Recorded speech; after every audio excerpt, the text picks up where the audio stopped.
Hey y'all, today we making oxtail. So right now I am going to wash my meat with some vinegar and some lemon and let it sit.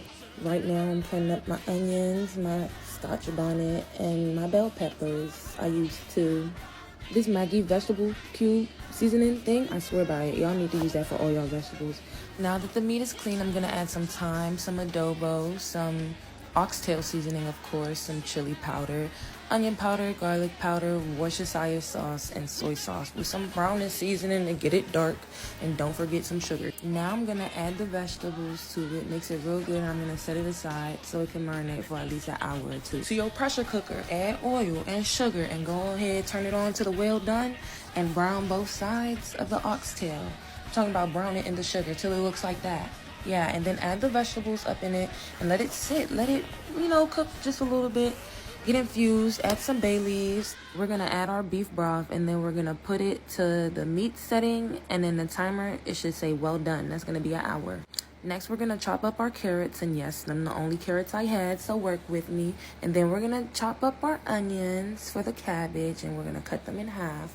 Next, you're gonna cut up the cabbage, and after you cut up the cabbage, you're gonna wanna put it in like a separate bowl so you can wash it, as I'm doing right now. Now to my pan on high heat, I'm adding the vegetable Maggi cube, and I'm adding a stick of butter and some garlic, and I'm gonna give that a little mixy mix. I'm gonna let them cook for about 5 minutes until it gets like this, and then I'm gonna add my cabbage.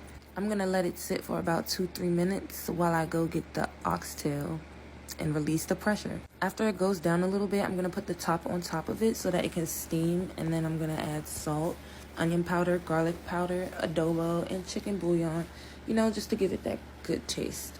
I'm gonna leave it on the fire on medium for about 10 minutes, and I'm gonna start on my dumpling. Dumplings are really easy. Just mix water, salt, and flour until you get your consistency that you desire, and then you roll out your dumpling.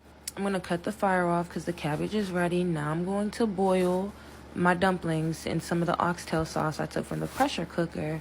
And y'all, look at how tender that meat is. Now that's me after I washed my rice. I cannot make rice, so I'm going to make my rice and peas in my pressure cooker with the rice setting. I'm adding red kidney beans, coconut milk, rice. I'm adding a scotch bonnet as well as some adobo seasoning and some thyme. I added some butter. Now I'm closing it to cook, and here I am releasing the pressure for the rice. Y'all, this is how the rice turned out, and this is the final meal. It was so blessed. Me and my sister is gonna crush.